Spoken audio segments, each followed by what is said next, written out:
Hey, what's up, guys? It's Prison Mike here. So, taking a brief break from the formations series that I'm doing just for a hot minute because of the recent Frenzy event, which was the second head of state event here, and unfortunately being on the wrong side of the video thumbnail or title with this huge loss of points toward the end, and going from what I think people thought was going to be a pretty easy victory to losing. A lot of people are, I think, a little bit frustrated, and people are just confused, trying to understand, why, what happened, all that good stuff or bad stuff. But so there will be a very important formation related concept that I'm going to add in this video and talk about in detail, and then for everyone in the nation should be watching this to understand what happened if you don't already have a clear understanding of it. And so in this video I'm going to go over what happened, why it happened, which is more important, and then most importantly what to do to prevent this in the future, or how to fix this issue, or learn from it and add something, hopefully a positive experience out of even losing. And there'll be, as always, titles below, thumbnails or like bookmarks for where people can jump around in the video, and certainly everyone and mom in our alliance needs to watch this, at least the part that's going to literally be titled, mom or MOM must watch, because we need to fix this issue that we should have fixed ages ago, but clearly we still just haven't yet, and it's frustrating, and it's quite frankly embarrassing. But a lot of that comes down to leadership, and myself as a big part of that should have done a better job of, I guess, going through this, explaining it, emphasizing it earlier on. So we need to talk about this in this video here. So, but what basically happened, really, so we had our Frenzy event, and we lost by a lot at the end. So we really actually we were losing by about 300 million going into the kill event. And so we were able to take a pretty big lead throughout the kill event, getting up by, I think, 1.4 million or so, 1.5 million at most. But then in the last like 4-ish hours, we really basically went down from about a 1.2, I want to say, million, 1.3 million point lead to losing the actual event by about 300 million. So, and I think that the sudden, relatively rapid shift of points confused a lot of people, which it won't after this video because it's actually pretty straightforward. But I think people were expecting to win, and there's unfortunately a handful of reasons why we didn't win here. So, but you can see, just as far as week rankings go, so unfortunately we had three in our nation in the top 5, which is good, but we didn't have anyone otherwise in the top 10. And then there's certainly some other people here, but it just, we're not having as much participation. But that being said, most of the points come from a small amount of players always. That's just the way it is. And the points are misleading because, for instance, like this person in 6th place got 269 million points. But I think if you looked at where they got them, a lot of it I don't think was really from the kill event. And actually, if anything,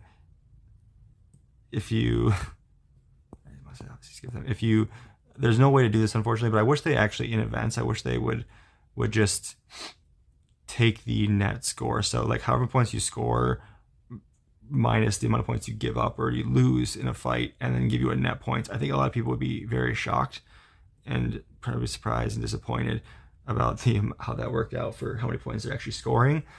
And so getting into there's a couple things that happened. So we didn't actually drop that many true bubbles, but okay, so this is literally all screenshots you're going to see here of our 3 alliances, the top 3 and the only really active alliances.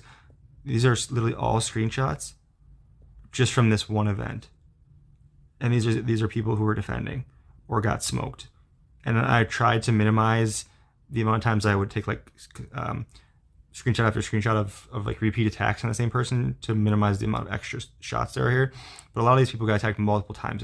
This is a ridiculous situation to be in, that we're still having this many attacks. So there were less than 5 people who looks like dropped bubbles offline and lost like all their troops, which is better than our average, I guess. But that should just be 0. There should never be any, because as we've said a million times, there's literally no excuse for not hiding your troops before the event. That way, if you get lazy, you get bored, you just forget, you don't care, something important happens in real life, you have to prioritize, whatever it is, and you can't get online, and your bubble drops, at least you don't have to worry about your troops being there, and so nobody cares if your bubble drops if you don't have troops to give up. There's still people don't listen to that, and so those people are going to not have troops anymore, but that's on them. I've given people a million chances, made a million educational videos. Everyone knows by now, but this is all just people either not caring or being lazy or just trying to make sure they can get points for unlocking or opening their boxes. And so people are keeping in like 1 or 2 fleets worth of troops to get hit when they're online because they're attacking other people. You can see that in the reports, but then they're not hiding all their troops. And so, sure, if 1 or 2 people did this, not a big deal.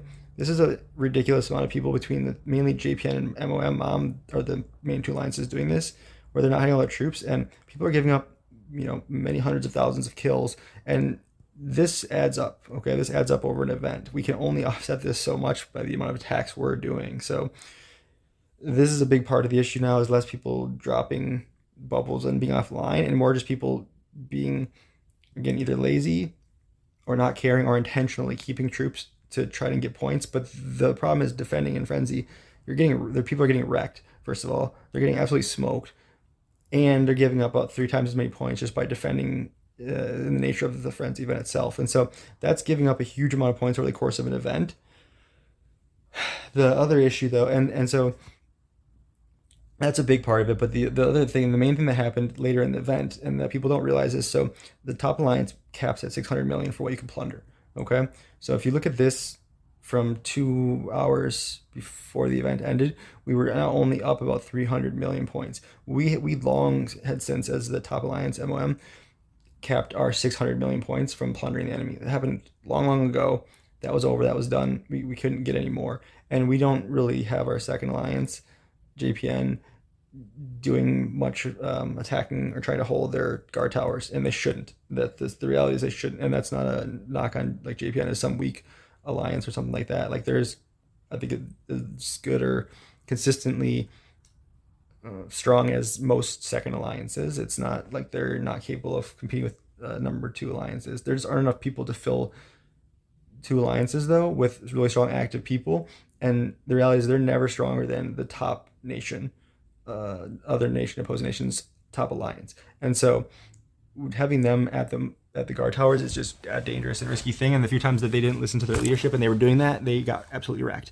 And that's, again, not so much a knock on them as far as their strength goes, because I would say, and I'll have to go through this, but this is the second alliance.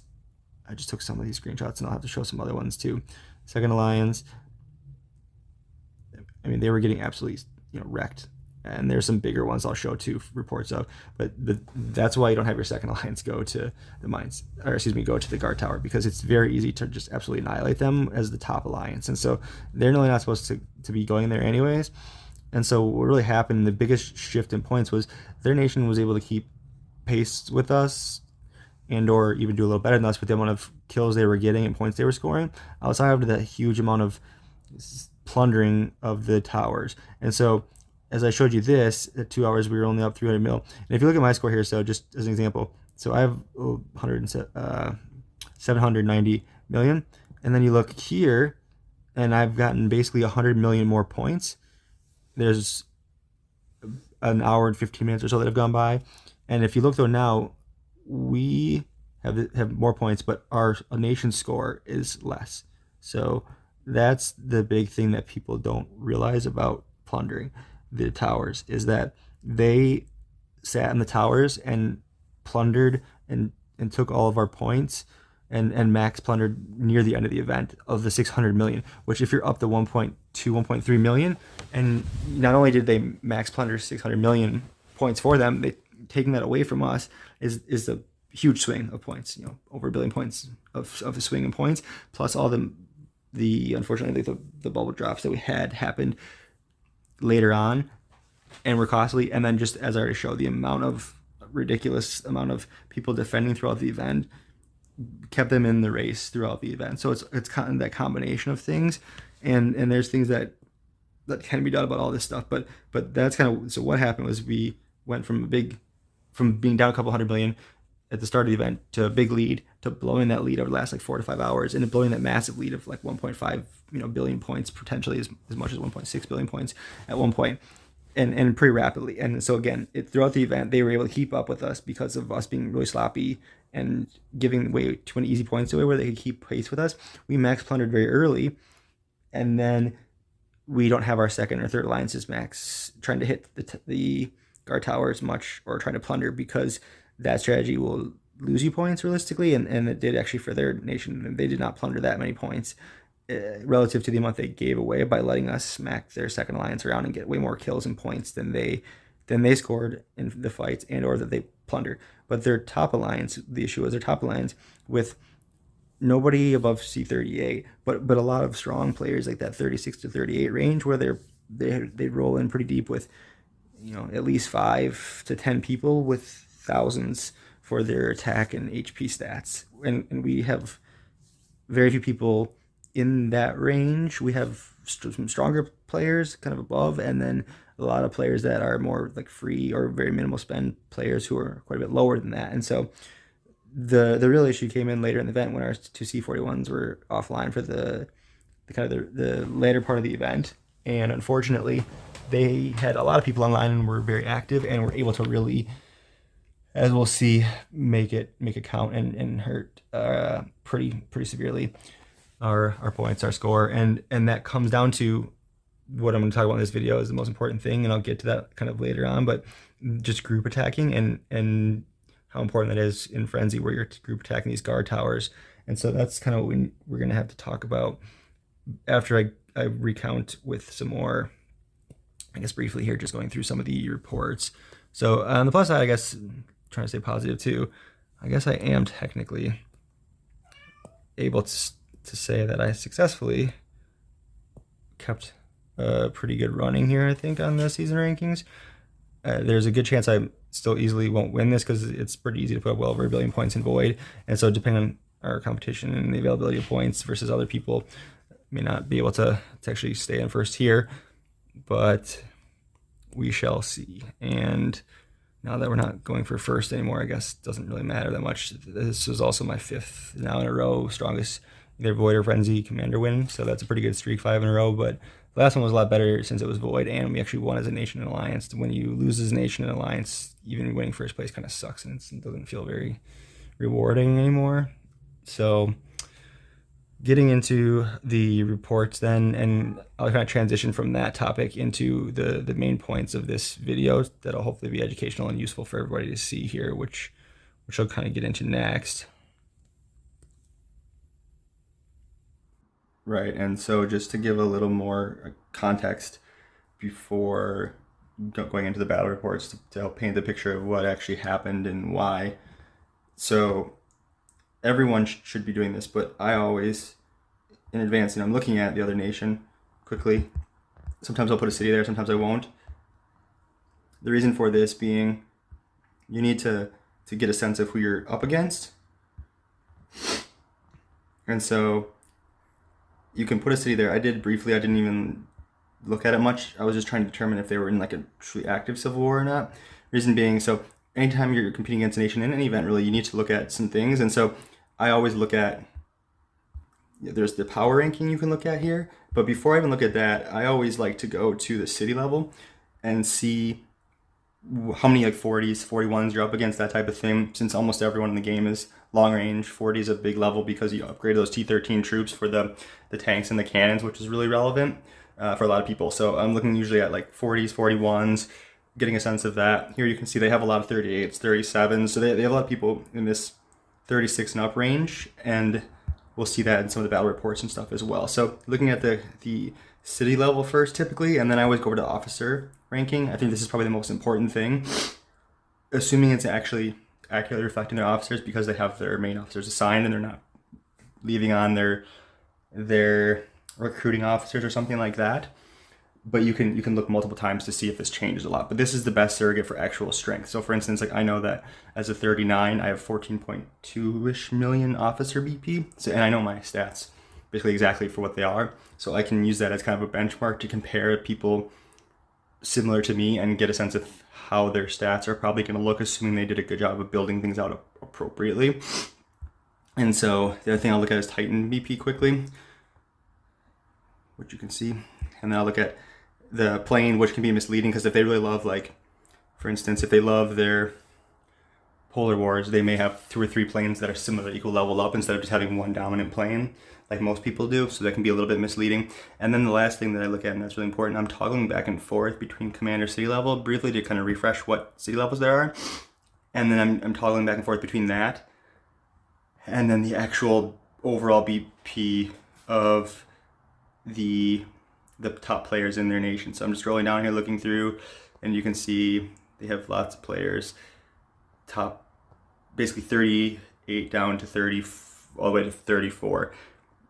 And so then I'm looking here, and what I'm really looking for is there are going to be players based on these BP levels. They cannot hide all their troops. That's all I'm actually really looking at, right? So I don't really care about if they're in their own nation, because anyone can hide an infinite amount of troops when you're in your own nation. But when they're in my nation, and especially Frenzy, when they're attacking the guard tower, these are the players I have their names committed to memory, and I'm looking for them, and I'm hitting their city the second they drop bubble. Even if they're attacking our guard tower, my primary attack is hitting their city, because I know they cannot hide all their troops, and so I want to force them to defend, hopefully with a lot of troops, and take a huge loss with their main fleet out for at least 10 seconds at the guard tower before I can even recall. So I may speed a second fleet to the guard tower to help reinforce, but I'm hitting this type of player. And so you can actually see this person right here. So this is somebody, a 36 with 60 mil BP. No way they can hide all their troops. And so, for instance, I was looking for this person.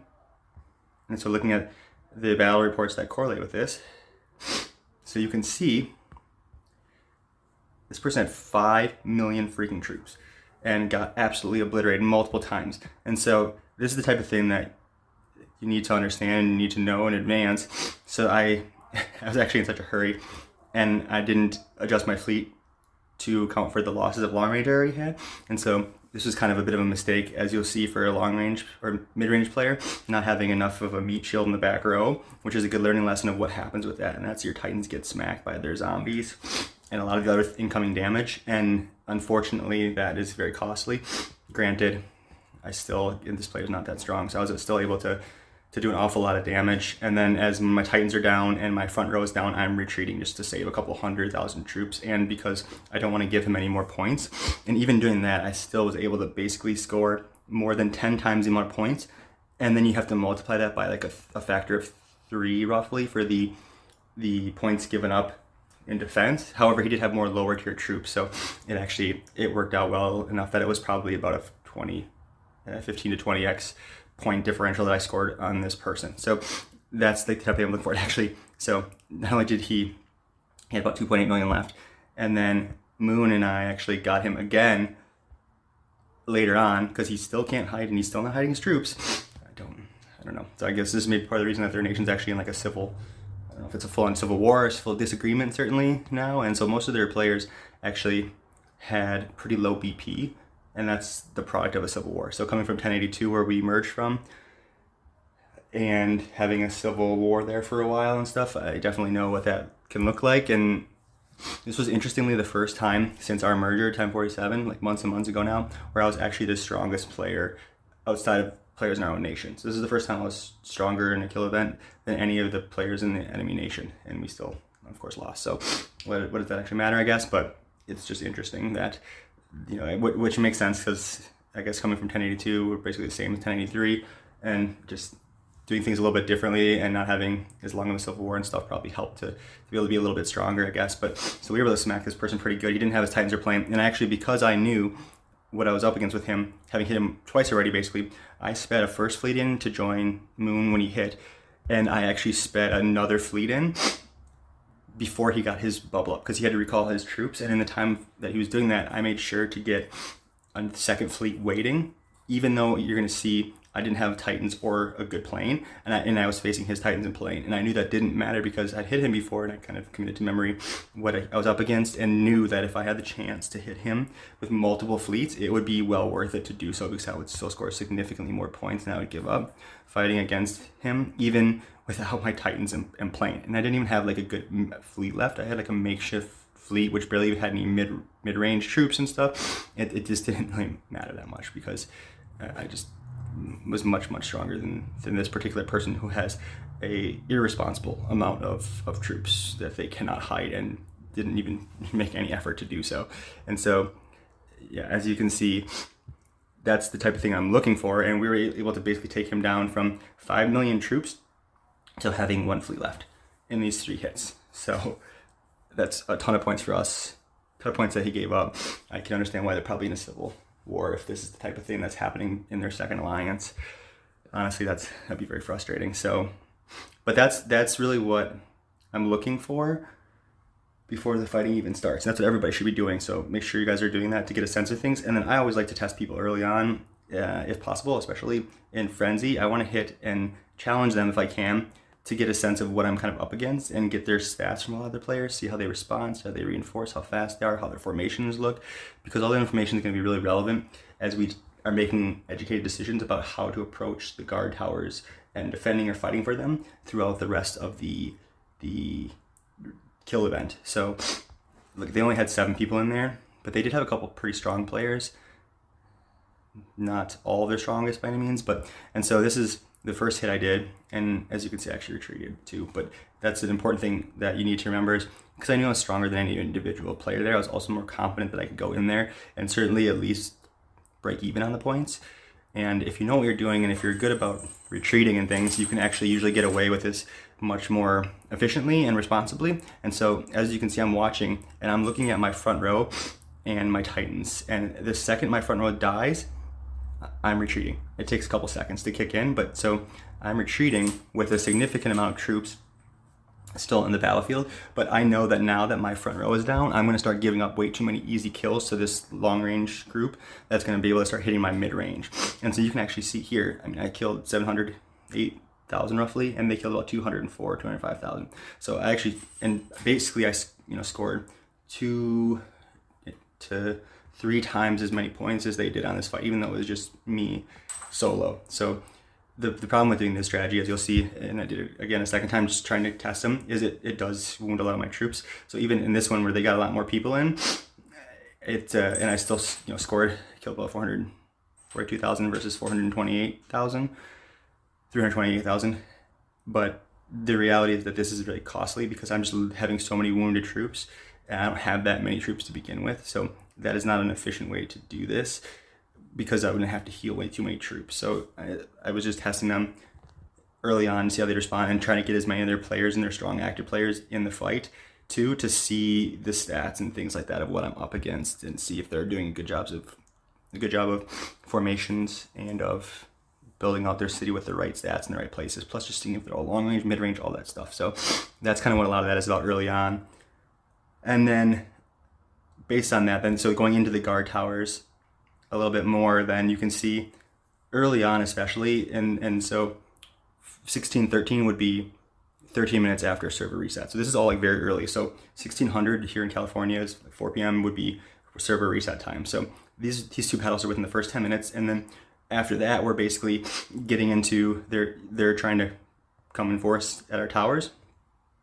And one of the big topics that I'm going to talk about in this video is all about group attacks, and it's about the setup of group attacks and the preparation for it, as well as the actual troop composition and what to send and what not to send when, and then the timing, which is probably the biggest thing. And then I'm going to go over that toward the end, and this is the specifics of exactly how to do that correctly, because we didn't. And you'll see even in this fight, like we have Surveyor kind of went, and a lot of times some of our stronger players, there's not a ton of like communication necessarily. They just go, and a lot of us that are on the same page with them are kind of ready, and we just all join in without even communicating as well as we should.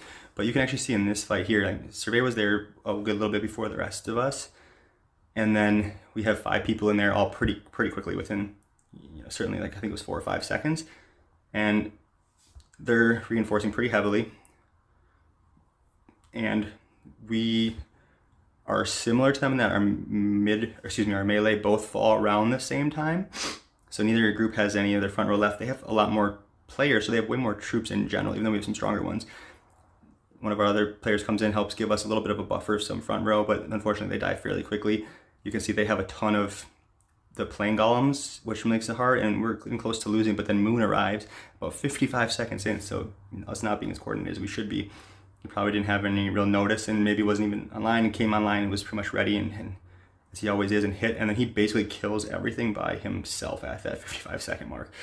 So he kind of killed. I had 13,500 troops left when he basically got there, and he kind of just finished them off. But even with really poor timing, and clearly us not being as coordinated as we should be, we get away with that too often almost, because we have these strong players. And so this was an absolute butt kicking. I mean, we killed 2.7 million troops, and they killed about 1.1 million.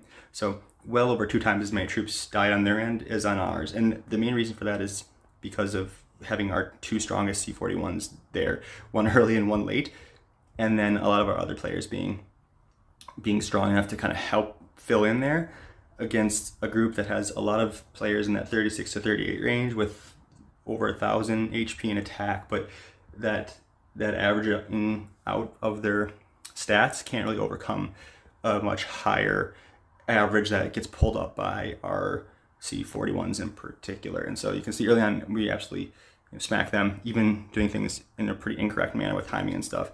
And then so just another example that's even, I think even worse really here is, I think this is the one, yeah. So this one, our C-41s both got there. I'm pretty sure I wasn't even in our nation at the beginning of this, and I got back in to join late. And you can see this one is, I mean, almost 3 times as many troops that we killed. So you'll see, I literally joined after, like, I was basically like Moon last time. I joined after like 50 seconds. So, but our strong players are in there right away. And we have a pretty good distribution of melee, kind of some buffer mid-range, and then mostly long range, because everyone besides me is long range. And you can see that they're coming in with a lot of, we're kind of trickling reinforcements in, so are they. They have 17 to our 7 right now. And then we're about to have no front row left. They already didn't have any front row left. And now it's just kind of burning through each other's mid-range, long-range, Titans planes. And you can see just because they had so many more players, they had a lot more of those troops in particular, even though we're killing a lot more. And then I get there late and just help kind of seal the deal, killing a lot of golems mostly. That doesn't do much for points wise, but gets the job done, and then just hitting their rest of their army there and kind of finishing the deal off. And so again, another massive defeat for them, losing about 3 times as many points. And so I think it's important that, like when you saw here, it says attack on guard tower failed. So it says it's a failed attack, which is true in the sense that I didn't win the fight and take the tower, but people see that too much and they think that we lost them. But what really matters, and I've said this in many other videos, is not whether or not you technically take the guard tower, for instance. That indirectly does equate to points, because if you can't take it, they plunder points, or if you can't hold it, they take it and can plunder points. But what actually really matters in the fight itself is the kills you give up and the kills that you score, because that's where the actual points come from. And so that's what's really relevant. What you need to look at is that, not so much like this, oh, you failed the attack. Like sometimes they'll be say like, we killed 10, like literally this one for instance, I failed, so I lost this fight technically, but I killed more than 10 times as many troops as I lost. So did I really lose that fight? I mean, if you ask Campbell, yes, but if you ask the scoreboard, then not even close. So I think people need to understand, and I want to remind people of that. When you see that, you can't just look at that. You have to actually look at the troops killed, the points scored, and the points given up. Okay. So just looking at, these are again all pretty early, and this is within the first hour. We have another one here against them where we're basically, I mean, this is more than 4 times the amount of points that we scored based on kills alone. Might be some variance with higher tier troops a little bit, but they're pretty much probably bringing all T11 and 12 troops. We probably have a mixture of T10s to T13s, I'm guessing. So again, early in this fight, when we're, I wouldn't say by any means at full strength, because our numbers are pretty sad still with like less than 10 in every fight. But if you have your 2 C41s for us at least are two strongest, and then me as a 39 and bringing mid-range troops that are relatively strong, it certainly averages up our output and kills, and stacking all of the strong titans and planes like we were able to against them, we're really able to. So again, I was late because again, I think that's probably another nation for a lot of this, and then I see this happen and I port back quick and hit, and so I'm pretty late into the actual fight.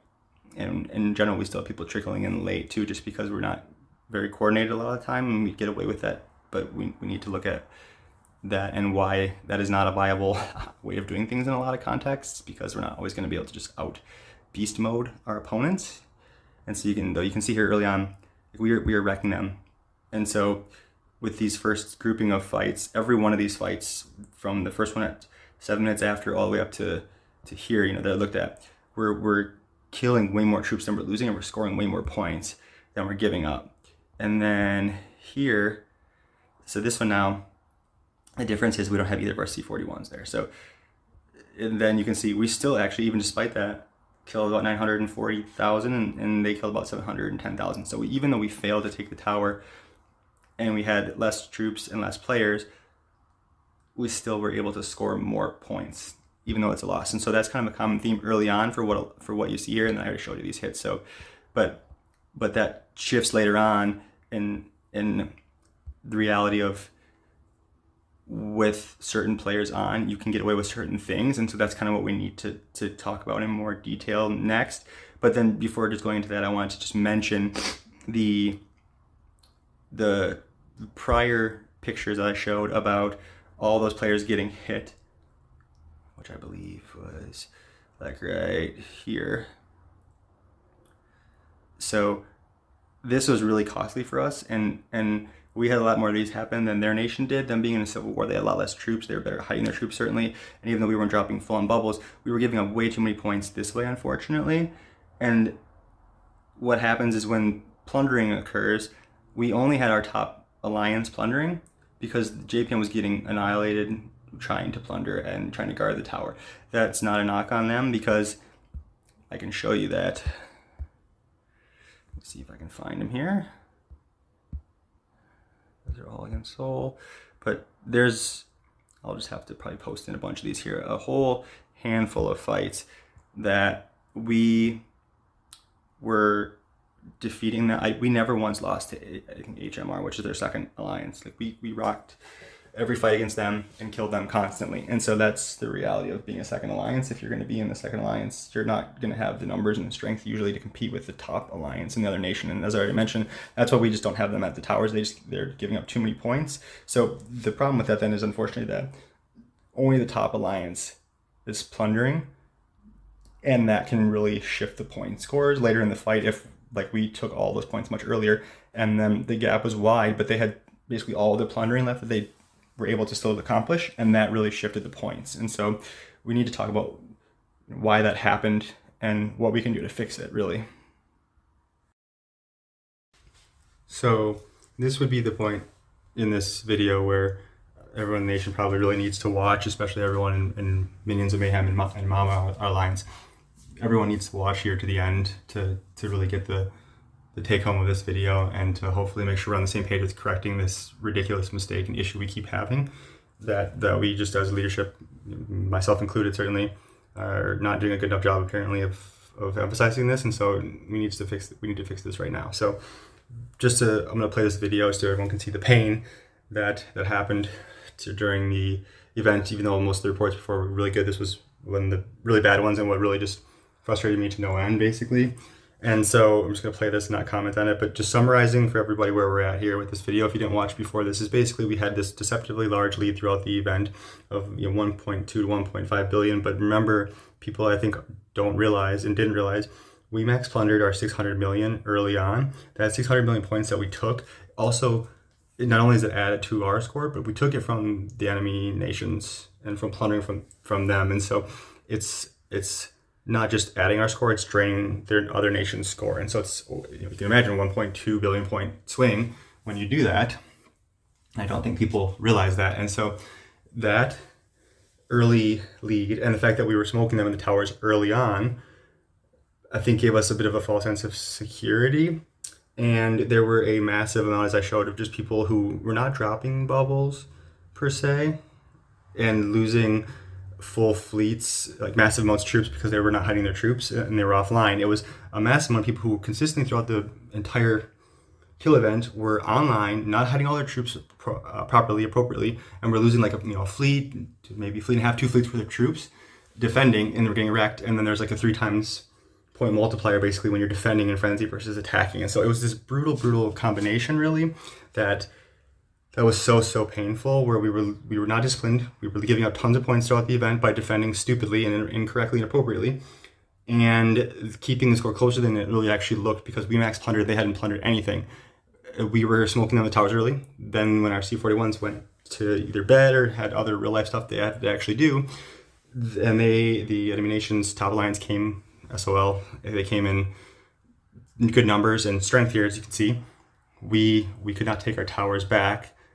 We were very disorganized, and that's probably the most frustrating part. And that's really what cost us ultimately winning this, was that we could not take back the towers, and they max plundered that 1.2 billion points back to even things out. Plus just our common nonsense of being undisciplined, defending in such a stupid fashion constantly, between our top mainly 2 alliances being responsible for that in pretty equal amounts.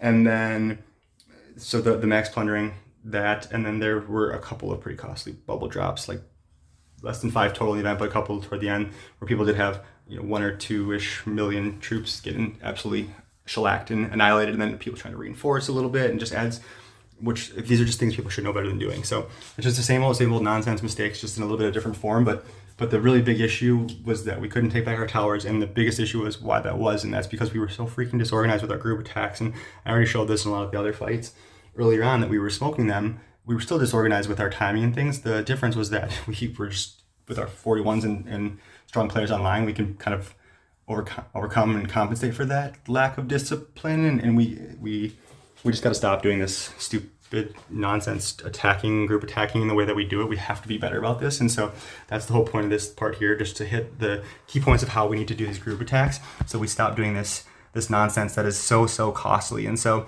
the main things that need to be discussed, as I mentioned before in this video, but if you didn't see that, is just the setup or preparation you have, and being ready in time, and then that leading into the troops you're setting, so the formation troops that you're sending, because we're still doing that wrong in almost every single fight, despite a million times this being addressed. And then the timing aspect of this. And so just the first thing, very simply, when I talk about preparation, all I'm really referring to or setup is like you need to be ready to go quickly. And so all you have to do to be ready is literally hit this right here, and this or this, right? Attack, HP, and fleet expansion. Plus or minus, if you want to hit up the increasing your fleet for an hour, and if you have Aeon for an hour. So you can also use things like Alexandria if you have this, and it's a void event, for instance. Frenzy, this is stupid. That would not make sense to use this for Frenzy. But so yeah, you're hitting a couple buttons. People need to be on that, be ready to fight quickly. So when we pick a target, we post a target. For instance, make believe here. Okay, so this is the target that I want to demonstrate. So I post it. How many people are going to group attack? And everybody puts like a yes or a plus. I think usually people just put like a plus. So as soon as people are doing that, they should be getting ready. So just ignore, otherwise people are going to probably wonder what's going on. So, but you put X or plus or whatever you want to call it. So we know the numbers, and it's important people respond to that, because we, as our 5 whoever's organizing this, we need to know kind of the numbers we're going to be bringing to get a sense of if it's a good idea to fight or not, and also just the people, because it's not just the numbers, it's the players. So if we have 5 people, but it's our 5 strongest players, that's a big difference versus 10 people, but they're all players who are not even going to have a couple hundred for their attack or HP and stuff like that. Like that makes a big difference. So you give your pluses so we can see what we're doing, and we should, as the R4 and 5s, be communicating whether or not we're going to attack them based on that situation. And if we are, you should already be ready to roll. We're taking way too much time. We're wasting like many minutes, and people are getting, I think, frustrated, myself included sometimes. And so it's easier to just attack on your own almost than to try to waste all this time, especially if it's a time-sensitive type attack. If somebody drops a bubble, you need to go very quickly, immediately, before they realize and either get a bubble up or get reinforcements and stuff. That's different from the frenzy guard towers where they're trying to max plunder. It's not a rush in that situation. So it's different context there, but just be ready quickly and efficiently in time. And then the other thing that I wanted to get into before talking about the timing of things is just the troop composition. And so I think I've said this, I would have thought like 100 times by now, but it's constantly still an issue. And that is, now that I am mid-range, I think Devins, we have like 2 or 3 people maybe that are mid-range now. Now that we're mid-range, you can't send rockets. You can't, I usually just say mid-range to keep it easier when we're in the fight, but I think that the easiest way when I was thinking about trying to make this more applicable for everybody is everybody should set a fleet where you have your melee, your mid-range little buffers, and then your long range, and obviously your max zombies. And it's usually anywhere from, depending on the situation, probably 30 to 45% of your total fleet unit should be in your melee. 5-ish% should be, and maybe less, maybe 1 to 5% in mid-range buffers.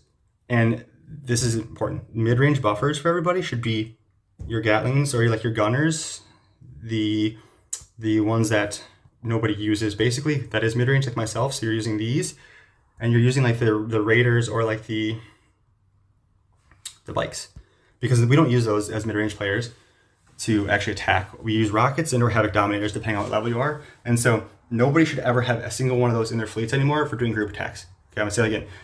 You should not ever have any rockets, those rocket launchers or Gatlings, the havoc dominators in your group attack set fleet. Okay, so you should have your fleet set in advance for the cross-nation events, so you're not wasting 5 minutes trying to set the right fleet, because time is going to be important. You have your fleet set in advance. You've got your melee.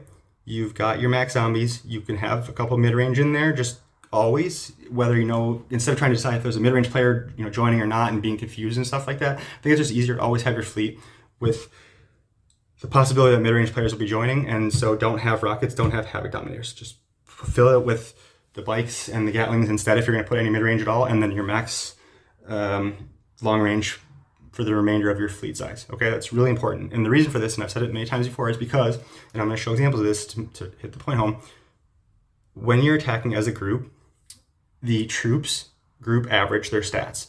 Okay, so that means that if I have 1,000 for my MRA and there's and I send rockets, and somebody else joins me and sends rockets, and they have 100 for their MRA. It's that 900 difference. It's averaging that down to the midpoint of that, to where both of our attacks are going to be now, instead of having my 1,000, it's going to be like 500 or whatever, 550 as the average attack for all those troops. Okay, so stats and damage output from troops is averaged for the troop type. It is not for Titans and Plane. Titans and Plane stack. So if you have 10 players and they all send Titans, and there's some times when people aren't even sending their Titans in fights, but everyone should be sending their Titans, they stack. So it's not like you're averaging down your Titan output and damage and things. That's not how that works. They stack, so they add up. So your Titans and Plane add, so that's why it's so good to have a lot of people with all their Titans and Plane, because they're all adding those effects up and not averaging them, unlike troops. So troops average, Titans and Planes stack. Okay, everyone needs to understand that. If there are questions, please ask me. I'm happy to explain again, but you have to understand that. So when you understand that, it makes sense why I'm saying stop sending rockets, because people keep sending like one rocket or a couple rockets with 300 MRA and absolutely wrecking my damage output. And it's just like, it's so sloppy and frustrating that we're doing this, because I've said this so many times. So please listen, and please stop putting rockets and havoc dominators into your group fleet setup. So you should have a setup, right? So when you're attacking, actually, the way you can do this, because it's cross nation too, so you can't set cross nation when there isn't a cross nation event by targeting something in your own nation. So, but you can go over here. This is cross nation, so you can hit this. You can, I can check. You can see what you've got here, and then I can save that. So I could check, save. I could pick any of these here to set my formation. It's already actually set as this one, but anyways, or I could adjust, and then I could pick. I can click any of these ones I want, and then I can adjust however I want. and have that ready in advance, okay? So have your stats buffed up, your fleet size buffed up, have your fleet ready, and make sure now that we have a mixture of long range and mid range, you're not sending havocs or rockets anymore, ever again in these group attacks, okay? And the reason for that, I'll show you guys here with some of these reports to drive that point home a little bit better, I think, and make it a little more clear as to why I'm saying that, why I'm harping on that so much, okay? Yeah, so this here was one of the fights toward the later portion of the kill event here where we were trying to take the tower, and you can see there are 5 of us, and so this was one of the ones where I ended up having probably more than 1.4 mil kills of the 1.6-ish mil, and that's largely because you're going to see I was there for the whole fight, and I was there early, and people didn't come in till late because I didn't even try to organize a group attack for this one particularly. But as you can see, so Iron Man always does a good job. He's not sending the wrong troop types to rockets. I think Devin switched, probably need to send Titans, but he's kind of switched to mid-range build, but he's not actually using rockets anyways. And then our other 2 did send, painful 1 rocket mid-range attack, 335, and then our other person also, I think, sent just a few rockets, and also mid-range attack under 300. So this is pretty brutal, averaging down in a normal situation. But the reality was that if you look at this fight and why that didn't actually matter in this example is just because I was there fighting basically 1 versus 1 initially before they started reinforcing, and then we had a couple people come in here too toward the end. But the rockets, you can see that I have the 276,000. They're there at this portion of the fight, hitting basically the zombies, the EMPs, and then they also will hit back on the snipers here too, and do a pretty significant amount of damage. They basically killed 5.6k, killed all the EMPs there. They're killing 150, 200,000 snipers at any given time. And so, now front row is pretty much down, so it'd actually probably be a good time to leave, but other people started joining as well. So, and so that was, that person that joined there now significantly decreased my rockets damage, and that happened even worse now with that other person arriving because of the averaging down from troops. But unfortunately, it didn't really matter that much because we were going to kind of lose this fight at this point anyways, and then somebody else kind of trying to join right toward the end to try to help. But unfortunately, if you're not basically a strong C41 or someone really strong who can basically fight all these people by yourself, you're taking all this fire right when you get there. There's no buffer for you, and people just die really quickly. So it's generally not advised in that situation to do that. And so, yeah, they had a lot more people that came into this fight. They had quite a few stronger players there. But again, my ability to kill a ton of troops in this one was not significantly impacted because I was there by myself for most of the fight. So the people who came in with rockets did not really average down my attack until very late in the fight when I had already done the majority of the damage I was going to end up doing anyways. So just that's one of the examples there where it's not really impacting how much damage I can do then. And then if you contrast that with when we're trying to coordinate attacks and people are sending these rockets, in particular earlier in the fight, how much that's averaging down my score and really limiting my ability to actually get a good amount of kills. And then that really significantly negatively impacts our alliance and nation score as well. So this, I've said it a million times, but this needs to be fixed now. There's no rockets. Nobody should be sending rockets or like the Havoc Dominators, because those are the 2 types of troops people with mid-range would actually use. And yeah, so just to give a general idea or a baseline, so you can see like in this type of fight here, it's just me versus 5, and I think I had over 500,000 troops, and I think I ended up killing like 800,000, and that is basically, speeding through this here, just so you can see, the reason that it was that many was because the fight was over. I won. There weren't more troops to kill. So it was actually basically limited there to 800,000 by the fact that there weren't more troops to actually kill. So you can see that's just a 1-person fight. And then you can see like this one here, again, I'm killing about 700,000 by fighting 18 people here by myself, and killing a little, about double the amount of troops I actually lost. And I'm just showing this again to give a sense of like what an average amount would probably be in fights. In this one, again, it's double what they got. It's limited because I ran away. I tactically ran away. I retreated, which I needed to do because I was going to get wrecked there. Obviously, otherwise, like they had way too many people. Once my front row's down, I'm going to lose all these troops otherwise, and give them too many extra easy kills. So I'm just getting out of there. So you can see those are kind of some of the baseline ones, and then like this here.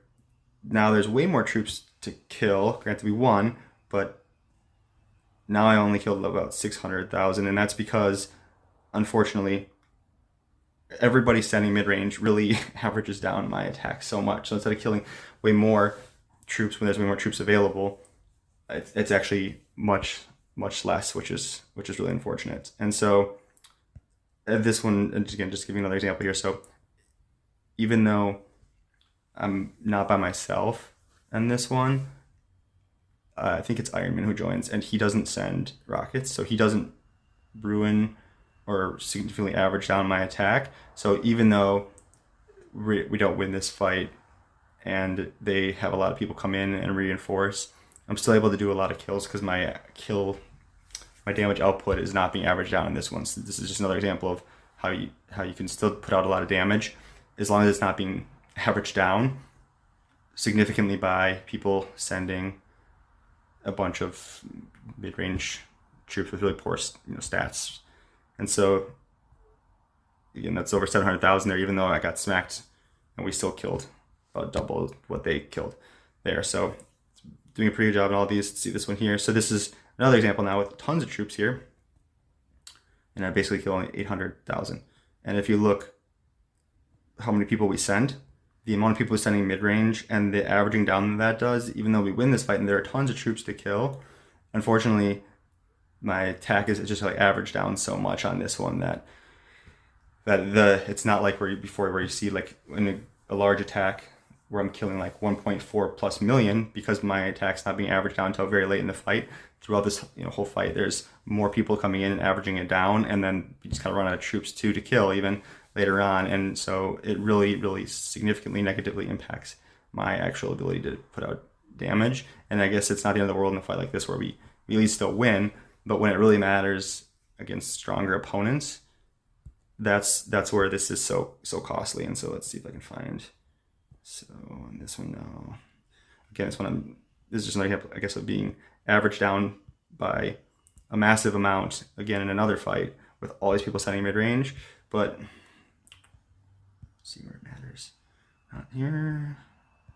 Yeah, this one, for instance, is like a really costly one. So this was one of the two fights that we lost really badly later on. That was pretty frustrating, and it's just because we don't have a lot of our strongest players online for this, and they have a lot of people too. So, and the other thing with this is, so I know I'm harping on people not sending mid-range to kind of screw over my damage output and everything, but I mean, I'm still sending some long range, and the reason for that is because the averaging works both ways. And so even though I'm a mid-range player now, my LRA is still over 1,000, and that was higher than anybody else in this fight from our alliance. So it averages up for the alliance. That's why I still sent some long range in this particular instance, because I'm trying to help average everybody else's attack up. Whereas unfortunately, it works the opposite direction, averaging it down significantly for me as a mid-range player, with nobody having mid-range stats above like a couple hundred, which is brutal. And you can see then that I barely broke even on kills and wounded on that one. And this is one of the two fights. So even though we technically lost a lot of fights that I showed, we kill way more troops than we lose in those fights mostly. And so it's not, I would not think of that, really consider that to be an actual loss, because of this, how the scoring actually works. And so again, even this one against 18 people, I'm able to kill twice as many just without having that averaging down, that very like painful averaging down. And I think that's kind of going through most of the relevant ones here. So, and then, so again, that's going to average down my attack pretty considerably, but it didn't matter because we were able to kill them pretty quickly and pretty easily. And then there's one other fight that is really important. I'll show. I was not involved in this fight, but this was where we made our biggest mistake. And so I just screen recorded the report and everything because I really needed to talk about this with everybody, but I didn't join the actual fight, so I don't have the actual report here available. All right. So I already showed that attack, the horrible failed group attack that broke my heart and soul. But so the last thing to touch on that's really important is timing, and I've talked about this a little bit and alluded to it. But what happened was we were trying to take our tower back. As we'll see, we got the numbers of people online giving the pluses, everyone was getting ready, and I was explaining to people, make sure you're setting your fleets right, all the stuff I've already said in this video, because we've had a million attacks throughout the event where people weren't doing that. So trying to emphasize that, and then trying to use these up here, these times. You can pick any one of them. They're all the exact same, where it's like 22 hours, 18 minutes, and 5, 4, 3 seconds. So these are perfect timers up here in the corner that are the same for everybody. So they're universal. So they're a perfect example to use for timing. You don't have to say, go 5, go 3, blah, blah, any of that stuff. Like, no. Everyone should be using these timers up here, okay? And you could say either go at 17, 22, 17, 0, 0. Or you could say hit at that time. The reason you want to specify that, and the reason I would always just say we're hitting at that time, is you're not waiting till 22, 17, 0, 0 to go. You're hitting at that point, which means 2 or 3 seconds before that, you should be getting ready. So if like this was, let me just find, I don't know whose farm this is. If this was the target here, okay, you're attacking and sending your fleet out and speeding it max amount, probably about 1 to 2 seconds before it actually hits the 17.00 time frame. So like it's 5, 4, 3. So everyone's ready to go, and your attack, set out, and then you can see that was right at 1700, but I still have to hit this button 5 times. So you probably want to go about 3 seconds early, meaning at 17:03.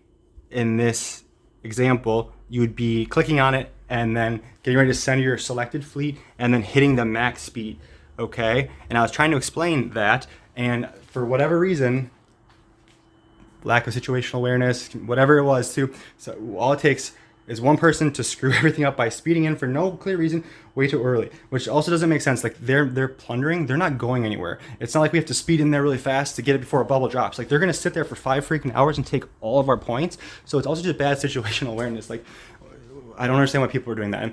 And we'll go through the fight again to relive the pain and just explain why it's so costly to do that. But the gist of it is just, you have to have timing right. When you're fighting 1 or 2 million troops, it's less of a big deal. But when you're fighting like 5, 8, 10 million troops, the margin of error is so small, because the amount of damage you're taking per second, if it's 8 million troops instead of 2 million, it's 4 times as much. Simple math. So it's a considerable amount, and it's very, very difficult to win if you don't execute to perfection. And a big part of that is having the appropriate timing when you're coming into these fights. And when you're trying to coordinate 30 people, unfortunately it only takes one person to screw things up for it to go poorly. But the first thing I can say is, once you set this time, you're communicating this, everyone needs to be on the same page for that. People should not be speeding in early and stuff like that. We have way too many people that do that all the time, and it screws everything up. If somebody decides to go early, they're not paying attention, not listening, and they go early, do not join them. Okay, that's the other thing that I think happening with this is, I was literally trying to explain to everybody what we need to do and why, setting a time and explain to everybody the timing issue for this, so we're all on the same page. And then unfortunately one person goes early, and then every single person is now, do I go or do I don't go? And the people that realize that the person went early, most of them ended up trying to speed in too. And so the first lesson is, if somebody goes early when they're not supposed to, do not join them. They should die by themselves and not screwed over for everybody else, because the second people start trickling in the way that this happened, you are absolutely cooked. You're done. Game over. It's going to be brutal loss. And that's what we see here is, we have 30 people ready to fight. Half of them end up going because I'm shouting once I realize, like 10, 15 seconds into this fight, that it was even happening, because I'm trying to explain things to people in the chat.